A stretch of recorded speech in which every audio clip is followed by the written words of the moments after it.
तवांग मामले पर केजरीवाल ने बनाया केंद्र सरकार को निशाना। केजरीवाल का कहना, बंद किया जाए चीन से व्यापार। एक साल में भारत ने चीन से किया $65 बिलियन का व्यापार। दिल्ली के मुख्यमंत्री अरविंद केजरीवाल ने तवांग मामले को लेकर केंद्र सरकार पर निशाना साधते हुए कहा कि ऐसी क्या मजबूरी है जो केंद्र सरकार चीन को जवाब नहीं दे रही है। चीन के साथ होने वाले व्यापार को बंद कर दिया जाए, चीन की हरकतें खुद ठीक हो जाएंगी। लेकिन केंद्र सरकार ऐसा नहीं कर पा रही है, बल्कि इन्होंने एक साल में चीन से $65 बिलियन का व्यापार किया और आगे कहा, जो माल ये चीन से खरीद रहे हैं वो भारत में क्यों नहीं बनाया जा सकता। आइए हम आपको वीडियो के जरिए और जानकारी देते हैं। एक अहम मुद्दा है जो पिछले कई दिनों से इस देश के हर आदमी को पीड़ा दे रहा है। वो है जिस तरह से पिछले कुछ सालों में चाइना हम लोगों को आंखें दिखा रहा है। चाइना जिस तरह से हमारे ऊपर जब कब छोटे बड़े हमले कर देता है। हमारे देश के जवान बॉर्डर के ऊपर चाइना का डट के मुकाबला कर रहे हैं, अपनी जान तक दे रहे हैं। कई जवानों ने अपनी जान दे दी। उसके बावजूद सुनने में आता है कि चाइना कहीं पे इतने किलोमीटर अंदर घुस गया, चाइना कहीं पे इतने किलोमीटर अंदर घुस गया। भारत सरकार कहती है नहीं नहीं सब ठीक है। मीडिया में आता है, सोशल मीडिया में आता है कि नहीं नहीं सरकार ठीक नहीं बोल रही। अब एक तरफ चाइना हमें आंखें दिखा रहा है, एक तरफ बॉर्डर के ऊपर हमारा सैनिक जो है वो चाइना का डट के मुकाबला कर रहा है, अपनी जान तक दे रहा है। कई सैनिकों की जान चली गई। और दूसरी तरफ मैं देख रहा था कि हम चाइना को इसका इनाम देते जा रहे हैं। हमारी सरकार, केंद्र सरकार को पता नहीं क्या हो गया, भारतीय जनता पार्टी की सरकार को पता नहीं क्या हो गया। उनको सजा देने की बजाय वो हमें आंख दिखाते हैं, उनकी आंख में आंख डाल के उनको जवाब देने की बजाय उनके साथ हम और सामान खरीद रहे हैं, उनसे चाइना से और सामान खरीद रहे हैं। 2020-21 में यानी कि पिछले से पिछले साल में हमने $65 बिलियन का चाइना का माल खरीदा। $65 बिलियन मतलब मोटे मोटे तौर पे 5.25 लाख करोड़ रुपए का सामान भारत ने चाइना से खरीदा। चाइना ने और आंख दिखाई। तो भारतीय जनता पार्टी की सरकार ने अगले साल $95 बिलियन का 7.5 लाख करोड़ का और सामान खरीदा, उनसे और सामान खरीदा। अरे आपको तो उनको सजा देनी चाहिए थी, उनको कहना चाहिए था कि या तो तमीज से रहो नहीं तो हम सामान खरीदना बंद कर देंगे तुमसे। करना चाहिए था कि नहीं करना चाहिए था? हमें तो उनको सजा देनी चाहिए थी, उनसे और माल खरीदने की। क्या मजबूरी है केंद्र सरकार की, क्या मजबूरी है भारतीय जनता पार्टी की? एक तरफ हमारे बॉर्डर पे सैनिक जान दे रहे हैं और दूसरी तरफ ये चाइना को इनाम पे इनाम देते जा रहे हैं। चाइना से और माल खरीद रहे हैं, और माल खरीद रहे हैं। क्यों? हमारे सैनिकों की जान की कोई कीमत नहीं है क्या?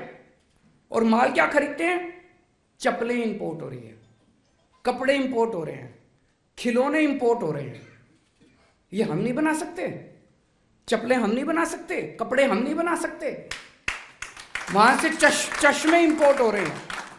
ये सारा सामान तो हम भी बना सकते हैं, भारत भी बना सकता है। भारत के अंदर भारत के लोगों को मैन्युफैक्चरिंग करने की बजाय सारा सामान चाइना से खरीद रहे हैं, चाइना को शाबाशी दे रहे हैं। चाइना कुछ तो मजबूरी है इन लोगों की, जो भारत को इन्होंने इस तरह से उनके सामने।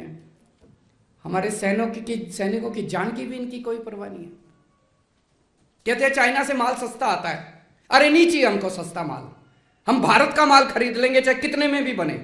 हमारे भारत के लोग जो हैं वो कट्टर देशभक्त हैं, अपने सैनिकों की जान की कीमत है हमारे लिए। हमें नहीं चाहिए चाइना का सस्ता माल।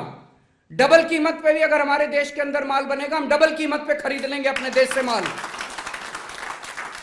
लेकिन चाइना से माल खरीदना बंद करो। आज मैं इस मंच के जरिए भारत के लोगों से अपील करता हूं कि चाइना के माल का बॉयकॉट करना शुरू करो। और मैं अपील करता हूं भारत सरकार से, थोड़ा सा दम दिखाओ यार, अपने देश के सैनिकों की थोड़ी सी इज्जत करना सीखो। भारतीय जनता पार्टी से अपील करता हूं, इस तरह से अपने को गिरवी मत रखो, इस तरह से चाइना के सामने अपना सर मत झुकाओ। ये पार्टी जिस तरह से चाइना के सामने सर झुका रही है, भारत पूरा देश को एक साथ लो, एक एक भारतीय चाइना का सामान बायकॉट। और ये आने वाला ये 21वीं सदी है, यहां पे कोई ऐसा नहीं है कि एक देश दूसरे देश की जमीन पे कब्जा कर लेता है। ये सारा इकोनॉमी का खेल होता है, सारा व्यापार का खेल है। जिस दिन हमने चाइना को आंख दिखानी शुरू कर दी और ये $95 बिलियन का इंपोर्ट जो हम चाइना से कर रहे हैं, ये इंपोर्ट हमने करना बंद कर दिया, चाइना को अपनी औकात पता चल जाएगी। इंडिया में इन्होंने हमारे देश के लोगों की हालत इतनी पतली कर दी कि बड़े बड़े उद्योगपति अब देश छोड़ छोड़ के जा रहे हैं। बता रहे हैं पिछले 5-7 साल के अंदर 12.5 लाख लोग भारत छोड़ के चले गए। किसी के पीछे ईडी छोड़ देते हैं, किसी के पीछे सीबीआई छोड़ देते हैं, किसी के पीछे किसी को काम ही नहीं करने देते। जितने हाई नेटवर्थ इंडिविजुअल्स हैं, हाई नेटवर्थ इंडिविजुअल्स मतलब जिनके पास पैसा है, उद्योगपति है, बड़े बड़े व्यापारी हैं, सब लोग देश छोड़ छोड़ के जा रहे हैं। दुखी हो गए हैं लोग, दुखी कर दिया लोगों के ऊपर फर्जी केस कर करके। जितने चोर उचक्के हैं उनको नहीं पकड़ेंगे, चोर उचक्कों को अपनी पार्टी में शामिल कर लेंगे, चोर उचक्कों को संरक्षण देंगे। और जो ईमानदारी से काम करना चाहता है इस देश के अंदर, ईमानदारी से उद्योग चलाना चाहता है, ईमानदारी से इंडस्ट्री चलाना चाहता है, ईमानदारी से व्यापार करना चाहता है, उसके पीछे ईडी छोड़ देंगे, उसके पीछे सीबीआई छोड़ देंगे। वो बेचारा हाथ जोड़ के देश छोड़ के चला गया।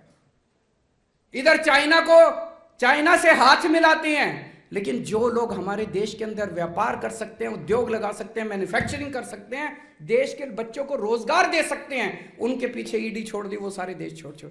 ऐसे देश कैसे आगे बढ़ेगा?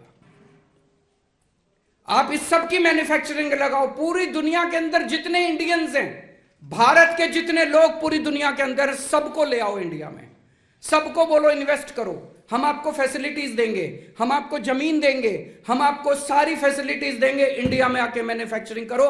मैं आपको गारंटी देता हूं, हम चाइना को एक्सपोर्ट करना ना चालू कर दें, इंपोर्ट करने के